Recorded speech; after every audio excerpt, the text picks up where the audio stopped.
Hello, നമുക്കിന്ന് പാവ് ഭാജി ഉണ്ടാക്കാം. അതിനാദ്യം നമുക്ക് വെജിറ്റബിൾസ് ഒക്കെ ഒന്ന് കുക്ക് ചെയ്യണം. ഞാനിവിടെ ഉരുളക്കിഴങ്ങും ഗ്രീൻ പീസും ക്യാരറ്റും തക്കാളിയും ആവശ്യത്തിന് വെള്ളവും ഉപ്പും കൂടെ ചേർത്തിട്ട് നല്ലോണം കുക്ക് ചെയ്ത് മാഷ് ചെയ്തെടുത്തിട്ടുണ്ട്.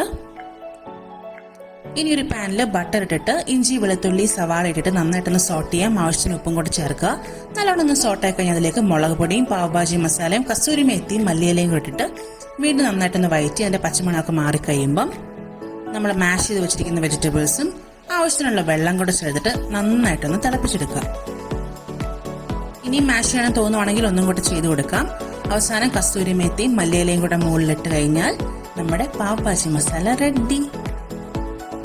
ഇനി ബട്ടറിലൊക്കെ ചെറുതായിട്ടൊന്ന് ടോസ്റ്റ് ചെയ്തെടുത്ത ബൺസും ഈ പാവ് ഭാജി മസാലയും പിന്നെ കുറച്ച് ചെറുതായിട്ട് എറിഞ്ഞ സവാളയും നാരങ്ങായും മല്ലിയിലയും എല്ലാം കൂടെ ചേർത്തിട്ട് പൊടി പിടിച്ച അടിപൊളിയായിരിക്കും. എല്ലാവരും ട്രൈ ചെയ്യാൻ നാളെ കാണാം. ബൈ.